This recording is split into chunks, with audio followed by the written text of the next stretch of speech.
जय श्री काल भैरव। अपने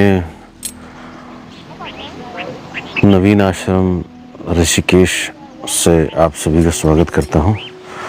हमने यहाँ 22 तारीख को ओपनिंग कर दी है। 1 अक्टूबर की घटना के बाद हमने वहाँ स्थान छोड़ दिया है। बहुत सारे लोगों को अभी भी नहीं पता है, क्योंकि वो जो घटना की वीडियो थी वो मैंने हाइड कर दी है और उसका कोई मतलब नहीं बनता।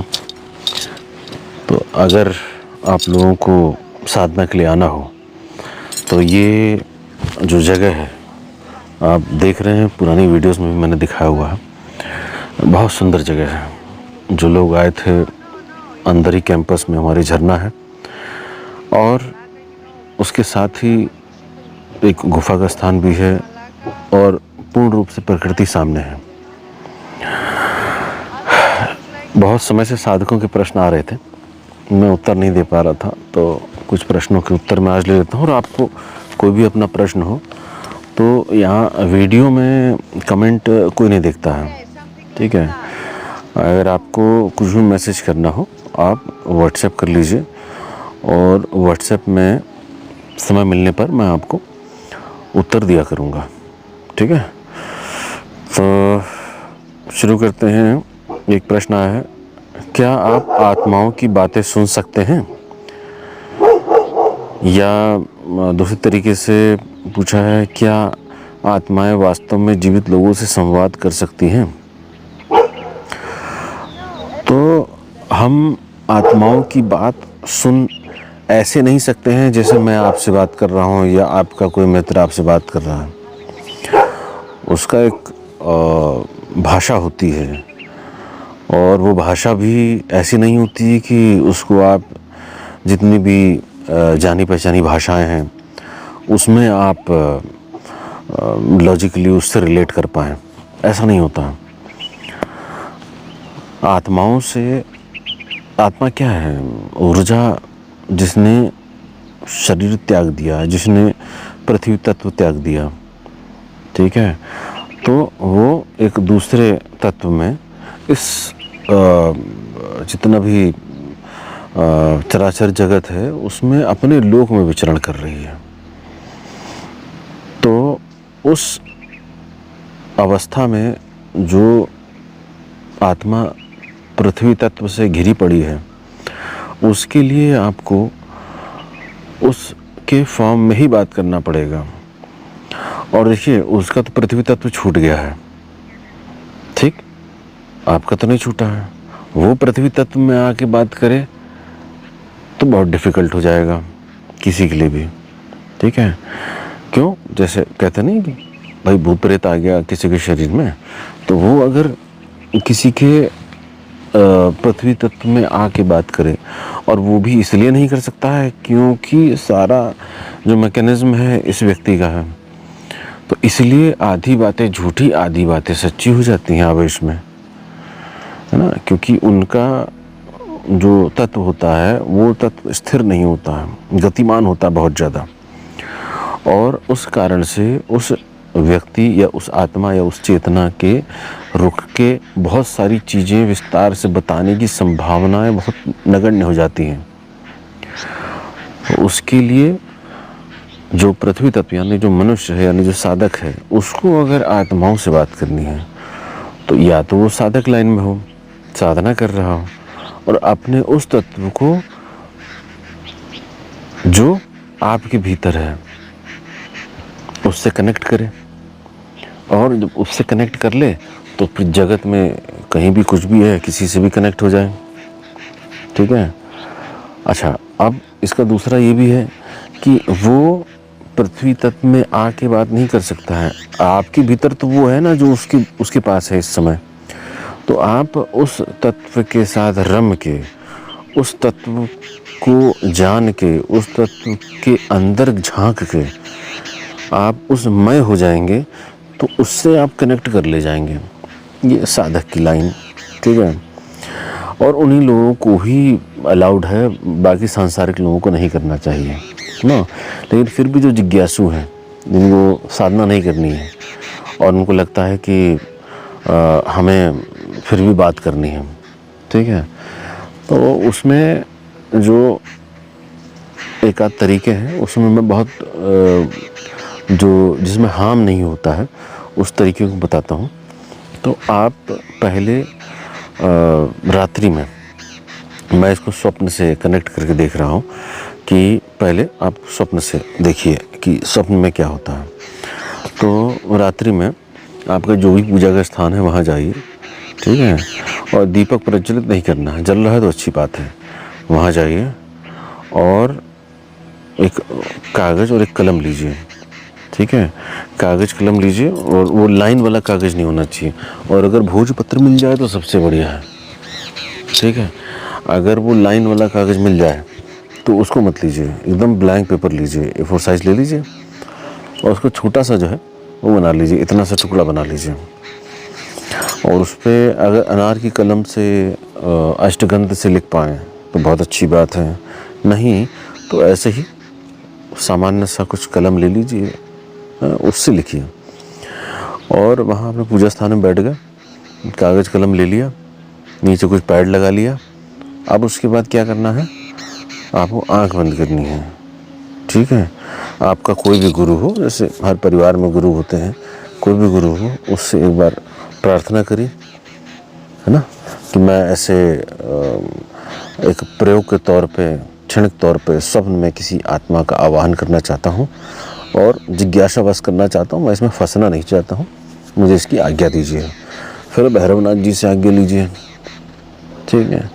ऐसे अंतर मन में ही उनको याद करिए, मंत्र वंत्र मत करिएगा कोई, अंतर मन में याद करिए। और जो कमज़ोर दिल के हो वो मत करना, ठीक है, उनकी जिम्मेदारी अपनी, और जो जिनके कोई गुरु ना हो उनको तो बिल्कुल नहीं करना चाहिए, ठीक है। ऐसे करके आपने जो भी आपने बोलना है प्रार्थना में, जिस प्रकार से भी बोलते हो वैसे बोलिए, ठीक है, और पूरे हृदय से, पूरी आत्मा से, पूरी गहराई से और पूरी सच्चाई से, ईमानदारी से कि आप वास्तविकता में आप किसी आत्मा से संपर्क करना चाहते हैं। अब ये प्रार्थना हो गई, उसके बाद आप कागज़ में लिखिए कि मैं, आपका नाम, ठीक है, आपके माता पिता का नाम, आपका गोत्र, ये लिखिए, आपका स्थान, ठीक है, और ये लिखिए और भीतर ही भीतर जो है भैरवनाथ जी को याद करते रहिए, ठीक है। ये लिखा, मैं ये निवासी है, आज रात्रि कोई भी शुभ आत्मा, कोई भी सात्विक आत्मा का संदेश प्राप्त करना चाहता हूँ, उससे मैं संपर्क करना चाहता हूँ अपनी निद्रावस्था में, ठीक है। अंदर अंदर बाबा को याद करते रहिए और ये लिखते रहिए, बस जैसे मैं बता रहा हूँ। अब जब इसको आप पूरा लिख दें, मैं चाहता हूँ और मैं उससे आगे जीवन में कोई संपर्क नहीं करना चाहता हूँ, मैं सिर्फ आज रात्रि के लिए इस प्रयोग को कर रहा हूँ, ठीक, भैरवनाथ जी के आदेश से। तो इसको अंदर अंदर करेंगे, आप लिखते जाइए। अब जब आप ये लिख लेंगे, ठीक है, तो उसको पढ़िए, 11 बार पढ़िए बिल्कुल गहराई से, ठीक है। और जब भी पूजा कक्ष हो या कुछ भी हो तो 10 जगह की लाइट नहीं होनी चाहिए, सिर्फ लाइट आपके पुस्तक पे होनी चाहिए, या जो आपका किताब है या कुछ भी है जिस पे आप देख के पढ़ते हो, तो सिर्फ उतना ही उजाला हो कि उसमें आप देख के पढ़ सकते हो। और उस पर जब आप पढ़ें 11 बार, उठें, एक अगरबत्ती जलाएं, उठने के बाद ये अगरबत्ती जलानी है, ठीक है। और अगरबत्ती पूजा में नहीं जलाएं, जहाँ आपका स्थान है, जहाँ आप लेटते हैं, और एकांत में ही लेटें, चाहे तो पूजा कक्ष में लेट जाएं, लोगों के साथ न लेटें, ठीक है। और उसमें जब आप अगरबत्ती लगाएंगे, एक अगरबत्ती लगानी बस, ज़्यादा नहीं, लेट जाइए चादर ओढ़ के और उस कागज़ को लीजिए और अंतिम बार एक बार पढ़िए। हाँ, और इस प्रक्रिया में बीच में मोबाइल मत यूज़ करना बिल्कुल भी, ठीक। वो देखा अंतिम बार और सर रखा और तकिए के नीचे उस कागज़ को लगा दिया, ठीक। अब क्या होगा, थोड़ी देर बाद आपको नींद आएगी, 5, 10 मिनट, 15 मिनट, सोचना विचारना नहीं है, बस सीधे सो जाना है। चाहे रात को 11-12 बजे कर लो, जब तुम्हें नींद आती तब करो, ठीक है। 11-12 बजे करा और सो गए। स्वप्न में ये क्रिया को करने के बाद आपकी अवस्था बेहोशी वाली नहीं रहेगी, आपकी थोड़ी सी जागृत अवस्था सी रहेगी। यानी कि ऐसा महसूस होगा कि आप जगे हुए हैं लेकिन आप कुछ कर नहीं पा रहे हैं। तो वो आत्मा आएगी तो हो सकता है आपका चादर खींचे, हो सकता है आपके साथ आलिंगन होके लेटना चाहे, आपके ऊपर आए, आपके सर पे हाथ फेरे, अपना चेहरा दिखाए। हाँ, कुछ भी वो दिखा सकती है किसी प्रकार से। तो इस प्रकार का अनुभव जब हो तो आप बेहोश नहीं होंगे। तो इस चीज़ की तैयारी से ही सोना है कि अगर मुझे कोई स्वप्न में ऐसी चेतना संपर्क करती है तो मैं उससे क्या बोलूँगा, जो भी आपकी इच्छा हो। भाई आपका नाम क्या है, आप कहाँ से हैं, क्या करते हैं, है ना, कहाँ के रहने वाले हैं, इत्यादि इत्यादि, और क्यों भटक रहे हैं। तो ये ऐसा स्वप्न होगा कि ये नहीं होगा कि आप भूल जाएंगे, इस स्वप्न आपको याद रहेगा, क्योंकि उस समय आप बहुत ज़्यादा बेहोशी में नहीं सोए हैं। तो जब आप जागें तो ये पूरा स्वप्न उसी कागज़ के पीछे नोट कर लीजिए, A to Z पूरी चीज़ नोट कर लीजिए। और अगर उसमें कुछ मार्गदर्शन चाहिए तो आप मुझे भेज सकते हैं व्हाट्सएप पे, तो मैं आपको वहाँ पे बता सकता हूँ जो भी आपका प्रश्न होगा उससे संबंधित। तो ये तो एक सामान्य सा तरीका है, ठीक है। दूसरा क्या है कि जो बहुत ज़्यादा अघोर में या इस तरह की तांत्रिक तामसिक साधनाओं में घुसे हुए हैं, जिनका घर बार नहीं है, इनको कोई मतलब भी नहीं है किसी चीज़ से, है ना, इनको अनुभव भी नहीं होता है, तो आप कोई कब्रिस्तान हो, कोई शमशान घाट हो, कहीं पर भी आप चले जाओ, कब्रिस्तान शमशान घाट ही चले जाओ, ठीक है, कहीं चले जाओ। तो जब आप वहाँ जाओगे तो कुछ नहीं करना, बस थोड़ा सा जो है कुछ प्रसाद या कुछ भोग इत्यादि आप लेके जाना, ठीक है। मिठाई, रसगुल्ला, गुलाब जामुन, जलेबी, इस तरह की चीज़ जो होती है वो लेके जाना, और थोड़ा सा इत्र लगा के जाना, ठीक। और हाँ, प्रक्रिया वही रहेगी, गुरु आदेश, भैरव जी का आदेश, बस, ठीक है। उनकी आज्ञा लेके आप जब अंदर प्रवेश करें, अंदर प्रवेश करने की वैसे क्रिया होती है, लेकिन वो आप छोड़ दीजिए, आप प्रैक्टिकल करके देख लीजिए।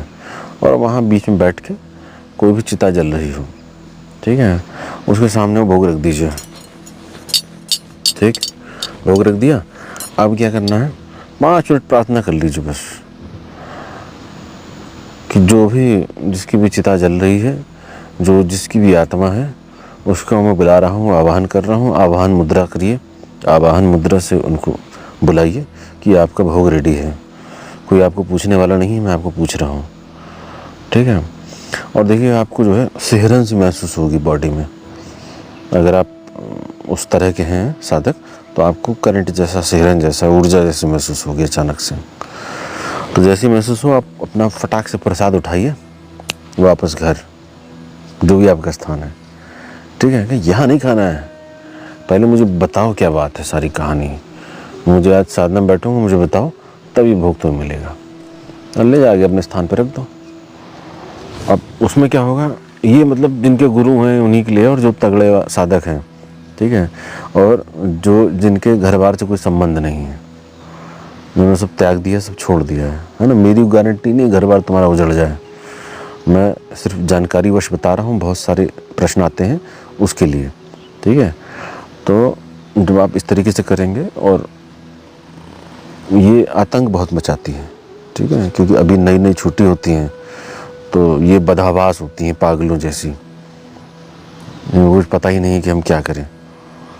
तो ये अगर साधक अनुभवी नहीं है, उसको तामसिक शमशानी साधनाओं का अनुभव नहीं है, उसको नहीं करने का है, और वो तो अपना स्वप्न वाला कर ले, उसी से सेटिस्फाइड हो जाए।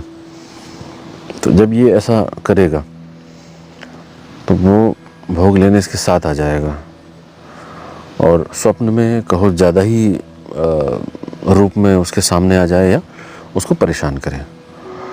तो अगर ऐसा कुछ होता है तो अपने गुरु से पूछिए, अगर आप योग्य होंगे तो गुरु आपको बताएगा ही। जो जिनके गुरु नहीं हैं उनको नहीं करना है, ठीक है, ये सिर्फ जानकारी के लिए बता रहा हूँ। उनका घर बार सब चौपट हो जाएगा ऐसा कुछ किया तो।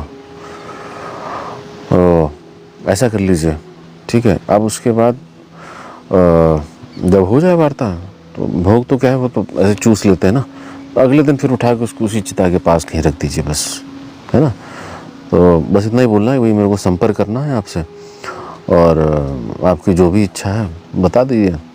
अगर आप पूरी बात बताते हैं तो मैं आपको कुछ सपोर्ट कर सकता हूँ, सहयोग कर सकता हूँ। अगर आपके भीतर आए भाव, तो एक गरुड़ पुराण का पाठ उनके नाम से कर दीजिए, ठीक। नहीं तो भागवती कर दीजिए, अपना बैठ के चुपचाप, अगर है भागवत की जानकारी तो, ठीक। तो आत्माएं होती हैं। एक कहानी मैं बताता हूँ आपको इसी के साथ। एक शुरुआत की बात है कि जब नए नए सीख रहे थे, तो आत्माओं का संपर्क मेरे से बहुत ज़्यादा पहले से हो जाता था। तो एक साधक आया था, तो उसने मुझसे बोला कि मुझे तो कुछ दिखता ही नहीं, मुझे तो कुछ आता ही नहीं, मुझे समझ में नहीं आता है, मैं तो ऐसे ही भटक रहा हूँ, मैं क्या करूँ। तो मैंने उसको बोला, मैंने कहा अनुभव लेना है तो ये आत्मा भटक रही है सब, इनसे बात कर लो, मुझे पता ही नहीं कैसे करनी है। तो उसने फिर जब मुझसे ये जानकारी ली, तो मैंने उसको एक मंत्र बता दिया। तो अब पहले तो मैं ऐसे करुणा भाव से बहुत कुछ दे दिया और बता दिया करता था, अब मैं नहीं करता हूँ उस तरीके से। तो उसको मैंने मंत्र बता दिया।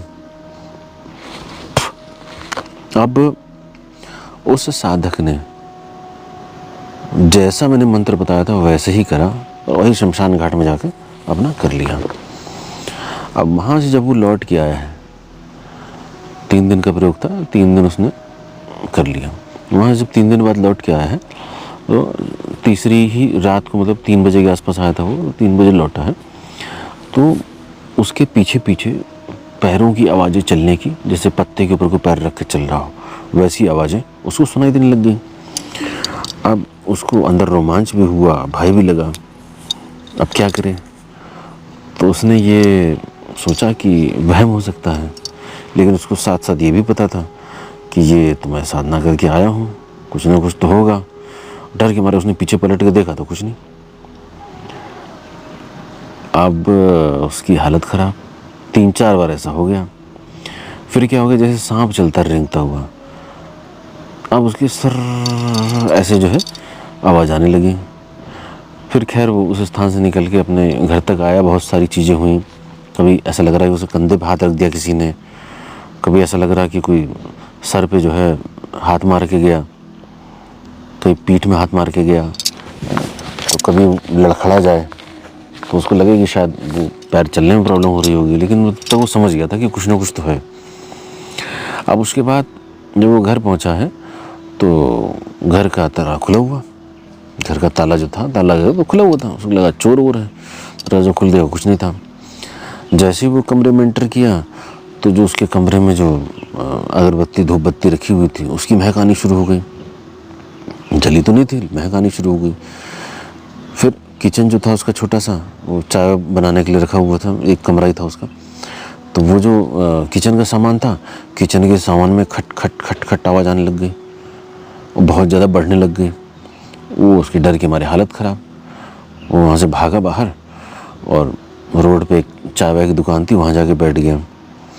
तो जो चाय वाला बंदा था, वो कह रहा था कि भैया आप जो है अभी किसी के साथ गए थे, वो उनको घर के छोड़ के आए हो क्या, घर पे छोड़ के आए हो।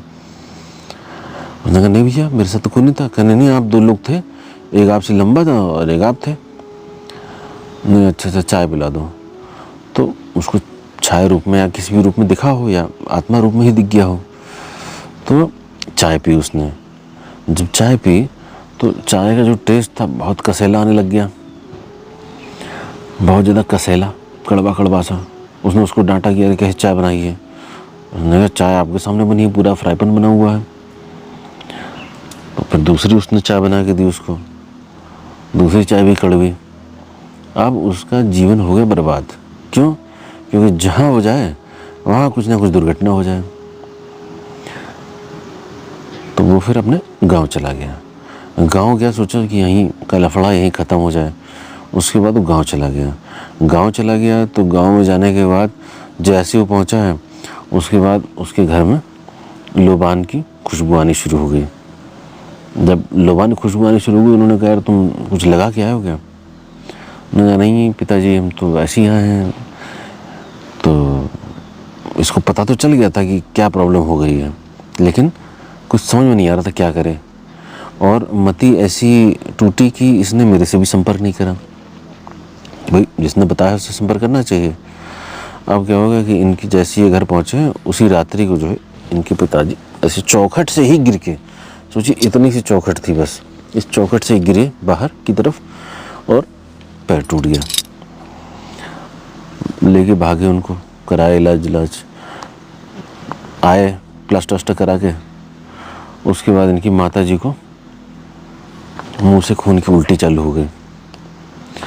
अब मुंह से जब खून की उल्टी चालू हो गई तो उन्होंने फिर मुझसे संपर्क करा कि बहुत ज़्यादा आतंक है, रात्रि में मुझे बहुत ज़्यादा स्वप्न दिख रहे हैं गंदे गंदे, मैं क्या करूं इसमें।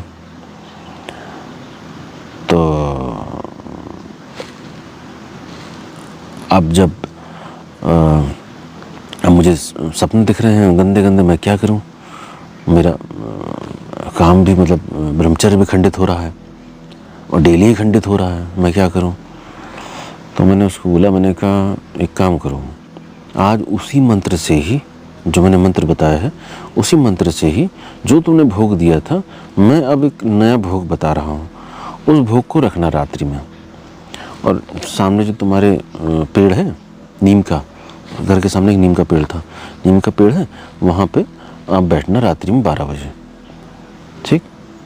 तो मैंने उसको बताया कि ऐसे ऐसे करना, मतलब पूरी बात मैं नहीं बता पाऊँगा आपको, तो उस तरीके से मैंने बोला कि ऐसे करना है। अब जब ये रात्रि को 12 बजे जा रहा था तो इसका घर का दरवाज़ा हो गया बाहर से बंद। अब लोग पूछते हैं ना कि आत्मा होती है कि नहीं होती, ईश्वर होता है कि नहीं होता है। ईश्वर होता है, उसका उदाहरण तो हमने दे दिया, ठीक। क्या 1000 लोग मारने के लिए आए थे, 5-6 साधक थे गुरु समेत, बाल बांका नहीं कर पाए, उल्टा 180-18 मुकदमे उनके ऊपर है, 20-20 लाख का जुर्माना लगा हुआ है, मुचलका जमा करा दिया है, ठीक है। ईश्वर है तभी ये तांडव हुआ उस समय, और सारे सत्य था इसीलिए ईश्वर था, और इसीलिए सब बच गए। वरना तनिक भी अगर पाप होता तो पालघर की घटना जैसी थी, लाशें मिलती सबकी। ईश्वर तो है, ठीक है, मतलब ये तो आप लोगों के लिए है, मैं बता रहा हूँ शब्दों में, उसका तो आनंद अद्वितीय है। तो लोग पूछते हैं आत्मा है कि नहीं है, हाँ, आत्माओं से कैसे संवाद करते हैं। तो मैंने उसको जो मंत्र दिया था उसमें मैंने एक चीज़ और जोड़ी अभी, और उसके बाद कुछ डिफरेंट भोग दिया। और मैंने एक चीज़ बताई थी कि ये अब सामने आएगा, ठीक है, इस मंत्र के साथ ये अगर जोड़ेंगे तो ये सामने आएगा।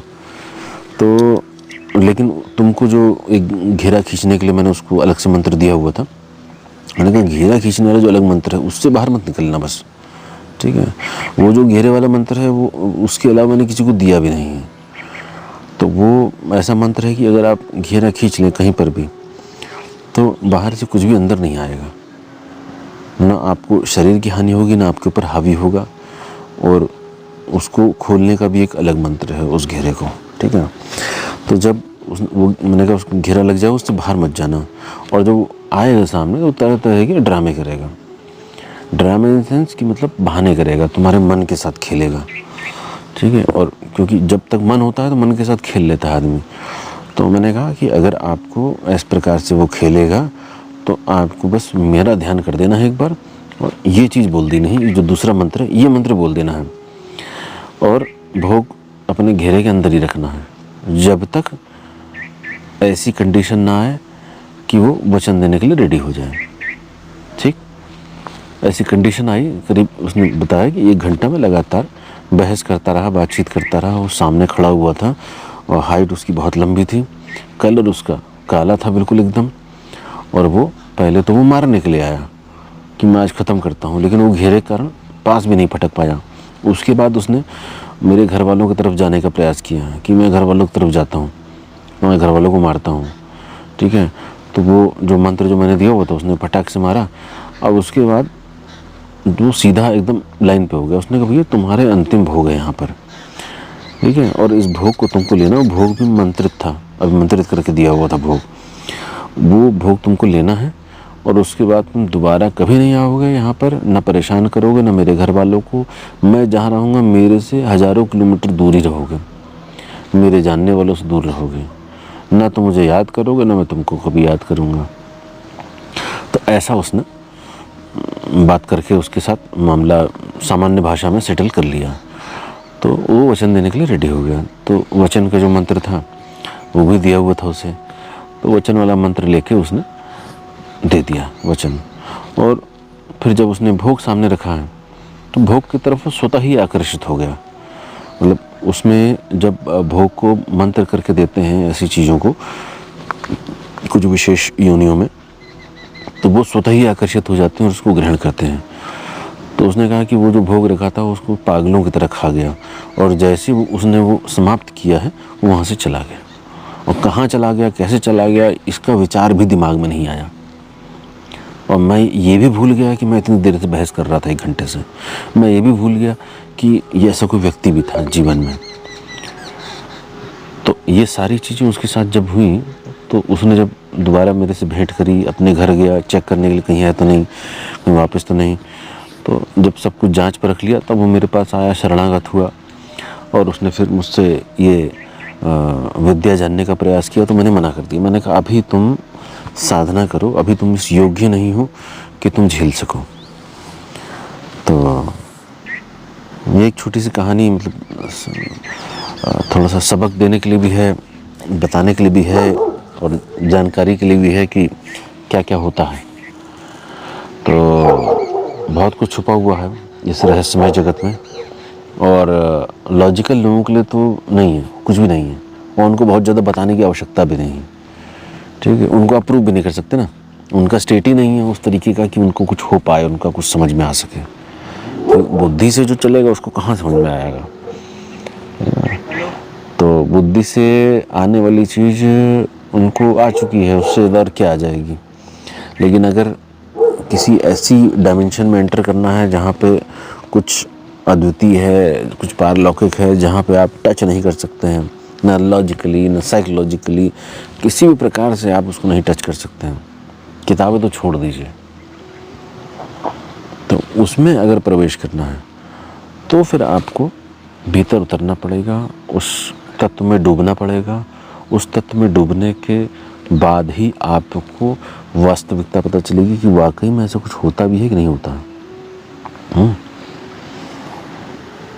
बाकी अभी 22 दिसंबर को शिविर है, धंधा यक्षिणी का एडवांस लेवल शिविर रखा हुआ है मैंने। तो इसमें जिनकी दीक्षा हो गई उनको तो बुला ही रहे हैं, जिनकी नहीं हुई हो उनको भी बुला रहे हैं, ताकि वो इनिशिएट तो ले सकें, पहले स्टार्ट तो कर सकें, है ना। तो जिनका 1 अनुष्ठान 2 अनुष्ठान 5 अनुष्ठान जितना भी हो गया है, आप उनको थोड़ा सा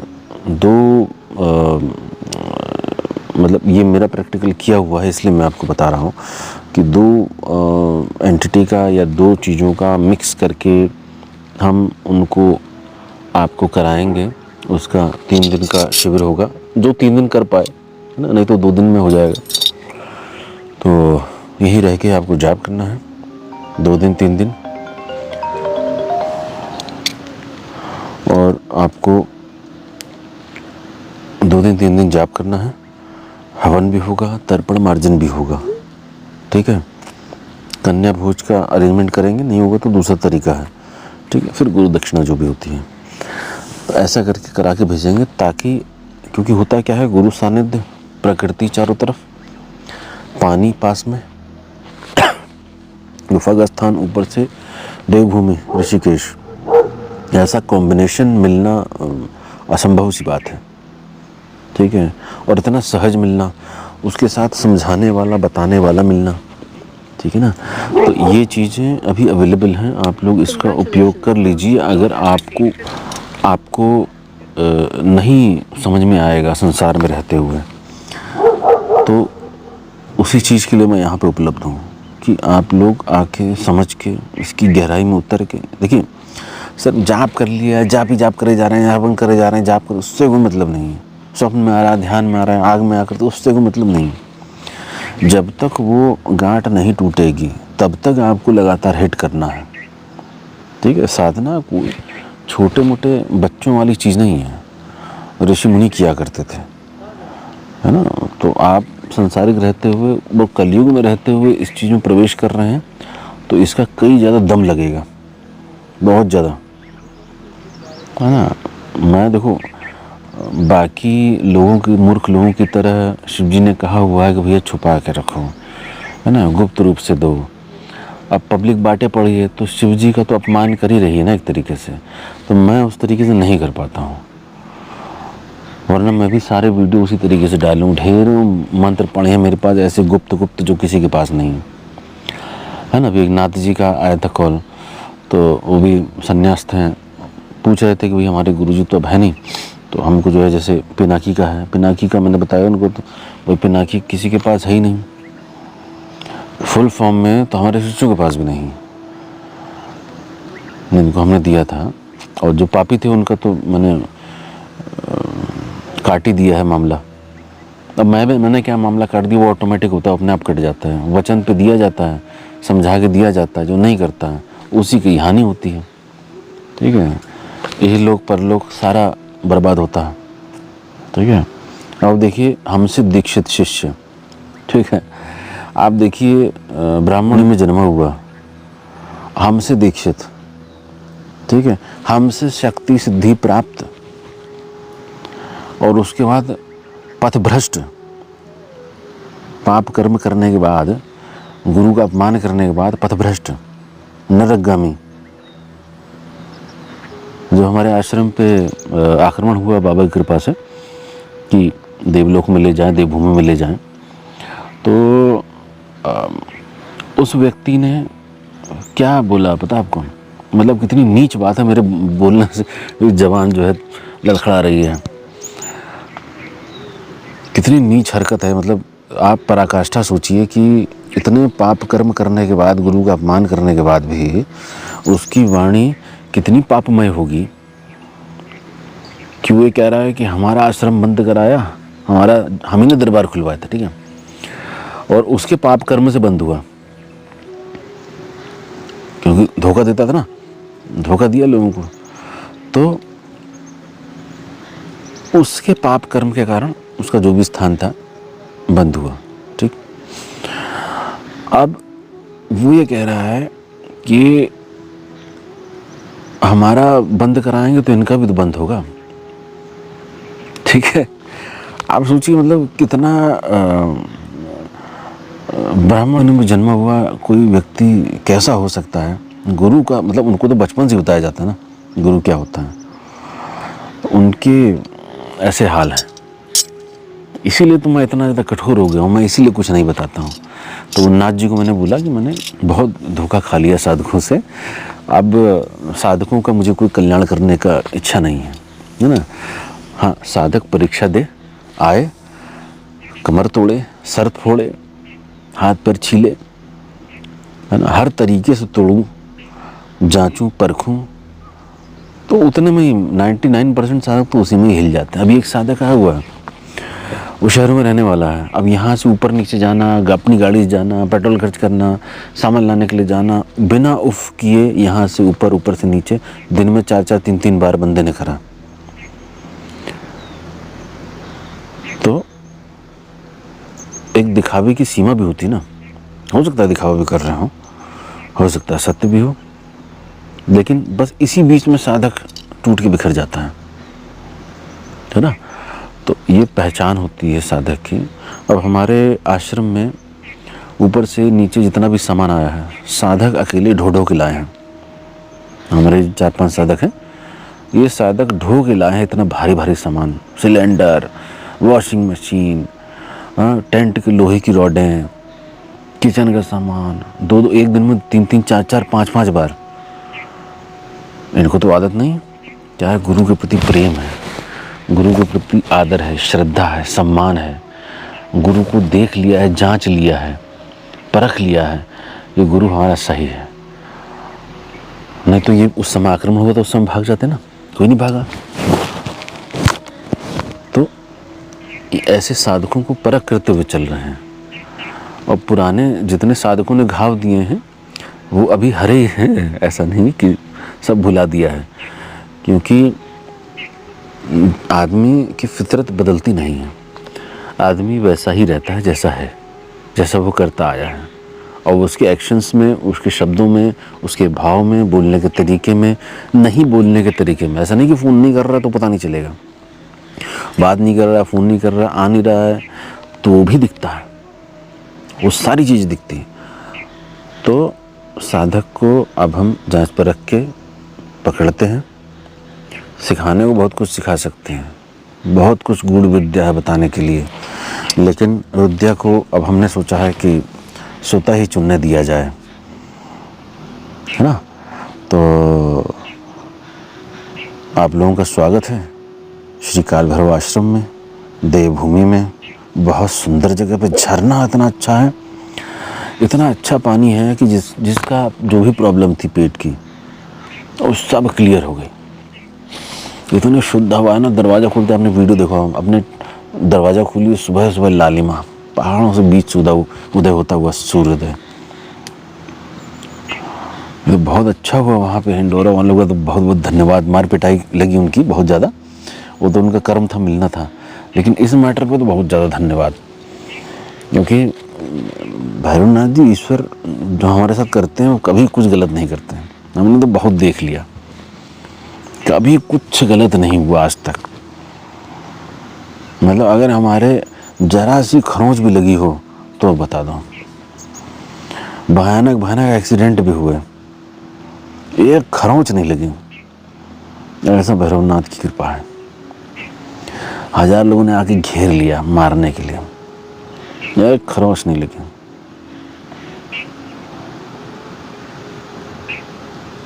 तो मैं ये कहता हूँ कि सत्य पकड़ के चलिए। कष्ट होगा, शुरुआत में कष्ट होगा, लेकिन बाद में आनंद आएगा बहुत। और सत्य का मतलब ये नहीं होता है कि सच सच बोलते हुए फिर रहे हैं। सत्य मतलब ईश्वर। सच बोलोगे तो सब जगह लाठी डंडे पड़ेंगे तुमको, सब जगह लड़ाई होगी। सच नहीं बोल रहा हूँ, सत्य बोल रहा हूँ। सत्य को पकड़ के चलिए, ईश्वर को पकड़ के, मुक्ति मार्ग पकड़ के चलिए। बीच में अपनी साधनाओं को, अपने ज्ञानार्जन के लिए, अपने अनुभव के लिए, कि चेतना किसी भी साधना पर अटकी न रहे, ऐसे करते चलिए, बढ़ते चलिए। और अगर आप योग्य हुए तो मैं आपको तो सर्वस्व उड़ेलने के लिए तैयार बैठा ही हूँ, है ना। एक नहीं, असंख्य साधक आए हैं इतने वर्षों में, असंख्य साधक, गिनती नहीं है। गुप्त रूप से तो बहुत आते रहे शिविर में, तो ठीक है, जो भी मैं लिमिटेड बुलाता, लेकिन ऐसे तो बहुत आते थे, रिक्शा लेते थे, जाते थे। लेकिन जो अपने होते हैं वो रुकते हैं, लंबा रुकते हैं, लंबा सहयोग करते हैं, सपोर्ट करते हैं। अब आप ये सोच रहे हैं कि वहाँ पे हमने जो अमाउंट लगाया था, जैसे ही हमारे शिष्य की बात कर रहा था जो कह रहे थे कि हमारा बंद कराया, तो हमने कहाँ बंद करा भैया, ठीक है। जिसका नाम लेके साला तुम खोल रहे थे, और वो सत्य वाला आदमी है, तुम धोखेबाज वाले आदमी निकले, तो उसने दंड तो देना ही था। हाँ, एक यूट्यूबर गधा जो है, कोई मैसेज कर रहा था कि आपने गलत किया तो इसलिए आपका आश्रम जो है बंद हो गया। भैया देखो, मैं बता दूँ, आश्रम कुछ बंद नहीं हुआ है वहाँ का, ठीक है।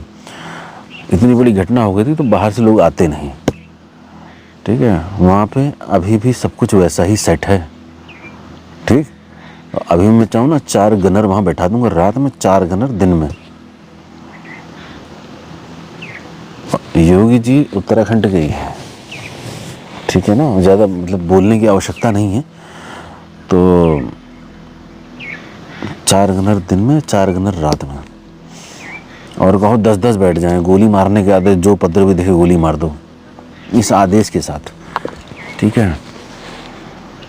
कुछ आश्रम बंद थोड़ा ना हुआ है, तुम क्या सोच रहे हो, वो सब वहीं रखा हुआ है, मामला सारा, सब मामला वहीं पर है। आश्रम वैसा का वैसा ही है। हम जब चाहेंगे वहाँ पे फिर वैसा ही चालू कर देंगे। लेकिन घटना इतनी बड़ी हुई ना, क्योंकि गंवार लोग रहते हैं वहाँ पे, तो उनको हर चीज़ से दिक्कत है कि कोई आ क्यों रहा है, कोई जा क्यों रहा है, कोई रात में क्यों आ रहा है, ये काली गाड़ी से क्यों चलते हैं। अब बहुत सारे लोगों को पता नहीं है, मतलब कि रात्रि में भी हम लोगों को बुलाते थे, भाई कोई आ रहा है, उसको कहाँ रुकाएंगे रास्ते में? हमें तो लगता है कि आश्रम आ रहा है, क्या दिक्कत हो सकती है किसी भी गांव वाले को? अब उनको दिक्कत है रात में गाड़ी आ रही है। गंवार लोग, उनकी सोच वैसी है, उससे ज़्यादा सोच नहीं सकते, तो इसलिए हमको वहाँ से शिफ्ट करना हुआ है। वरना हमारे पास ऑप्शन था, है ना, कि अपनी सुविधा बना के कर लेते, कोई टेंशन नहीं थी। लेकिन हमें साधकों का भी थोड़ा सा वो था प्रारंभिक काल में, और दूसरा ये था कि अगर साधक रहेंगे वहाँ पर तो शिविर विविर के लिए जो है हमको दूसरी जगह देखनी पड़ती है ना।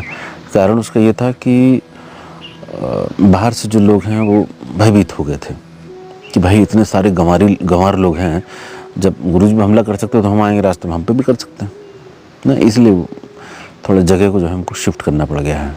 आश्रम वहीं का वहीं है। मैं डालता हूँ ना, तुम जलन बरकरार रखना, हम जलवा बरकरार रखेंगे। ठीक है। तो मेरी तो इच्छा यही है कि आप सभी साधक लोग अपने सत्य को मार्ग पकड़े चलें। जो जल रहा है उसको जलने दीजिए, उसका एक्चुअली काम ही वही है ना। वो उससे ज़्यादा निकल नहीं सकता, उससे ज़्यादा सोच नहीं सकता। और आप अगर इन्वॉल्व रहेंगे उसमें तो आप भी उन्हीं की जैसे हो जाएंगे नीचे। तो आपके परिवार में, आपके रिलेशन में, आपके मित्र, दोस्त, शत्रु, कॉलोनी, घर बार इत्यादि जो भी लोग होंगे, ऑफिस, आप अपने हिसाब से चलिए। जो आपका मार्ग है उनके हिसाब से मत चलिए। उनका कार्य है आपको नीचे गिराना, ठीक है। किसी को कोई उत्तर देने की जरूरत नहीं है। आपके एक्शंस, आपके कर्म, आपकी साधना, आपका इष्ट अपने आप उत्तर देता है, अपने आप। किसी को कुछ उत्तर देने की जरूरत नहीं है। कोई अगर कह रहा है कि ये गलत है, तो ठीक है ना, गलत है, कोई बात नहीं, कर रहे हैं, ठीक है। 4 दिन बोलेगा, 10 दिन बोलेगा, 20 दिन बोलेगा, 1 महीने बोलेगा, जितना बोलेगा उतने तुम्हारी जो सीमा है बढ़ती चली जाएगी सुनने की, अपमान सुनने की। अपमान तो बहुत सुनना पड़ता है ना। अच्छा, जितने ऊपर होते जाओगे उतने ज़्यादा अपमानित होते चले जाओगे, तो अपने से ऊपर किसी को देखना नहीं चाहता ना। और जो नीचे वाला होगा उसकी भाषा ही अपमानित की हुई। आपके लेवल के बंदों से आपका उठना बैठना शुरू करिए। आपको जो वर्तमान स्थान है वहाँ त्याग दीजिए तुरंत। अगर आपको कोई नहीं समझ रहा है, बिना सोचे समझे गुरु इष्ट पर भरोसा करके तुरंत स्थान त्याग दीजिए। 100 किलोमीटर दूर चले जाइए किसी स्थान पे, है ना। आपका सेल्फ डेवलप होना बहुत ज़रूरी है। आपका आत्मीय रूप से डेवलप होना बहुत ज़रूरी है। आपको साधना में दिक्कत हो रही है, जहाँ आपको साधना में आसानी हो रही है वहाँ रहिए। लेकिन इसका रिवर्स भी होता है। मन अगर वैसा है, मतलब साधक मन के आगोश में है, तो वो वैसा वाला होगा कि उसको कहीं भी दिक्कत होगी। मतलब पहले कुलाल से दिक्कत है, फिर शांति से दिक्कत हो जाएगी, अरे ज़्यादा ही शांति है। तो ये भी चीज़ें अपनी अंदर की ऑब्जर्व करते हुए चलें। अपनी साधना को बिना छोड़े चलें। लोग दीक्षा ले लेते हैं, साधना नहीं करते। ये प्रॉब्लम हो गई, यहाँ जाना हो गया, वहाँ, अरे भैया तो क्यों दीक्षा ली भैया?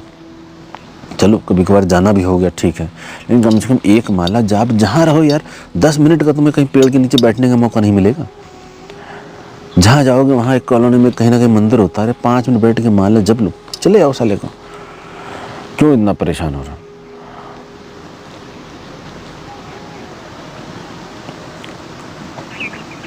दूर रहो ऐसे लोगों से जो आपको नीचे गिराने के लिए हैं, आपका टाइम बर्बाद करते हैं, आपकी एनर्जी बर्बाद करते हैं। इमीडिएटली स्थान छोड़ के दूसरी जगह चले जाओ। बात ही करना बंद कर दो। तुम्हें लगता है वो सपोर्टिव है तुम्हारे लिए, तुम्हारे परिवार के लिए, तुम तुरंत छोड़ दो, है ना। हमें भी लोग कहते थे कि अरे वो बहुत सपोर्ट करते हैं, अरे ऐसे मत बोला करो, वैसे मत बोला करो। तो मुझे उस समय हंसी आती थी क्योंकि उसके सपोर्ट से वो सपोर्ट कर रहा है। वो सपोर्ट खींच लेगा तो ये भी खींच लेगा, और ये खींच लेगा, उसने सपोर्ट करना है तो इससे अच्छा सपोर्टिव एलिमेंट साथ में दे देगा। ठीक है। मैं यहीं उत्तराखंड का रहने वाला हूँ। आपका आह्वान करता हूँ, 22 तारीख का है शिविर, और ऐसे बहुत कम लगते हैं, इस तरीके के जो मैं बता रहा हूँ, जो 22 तारीख को लग रहा है, ऐसे में बहुत कम लगाता हूँ, क्योंकि उसमें बहुत सारी व्यवस्थाएं करनी होती हैं। तो आप अगर वो व्यवस्थाओं में आते हैं तो आपको निश्चित रूप से लाभ मिलेगा।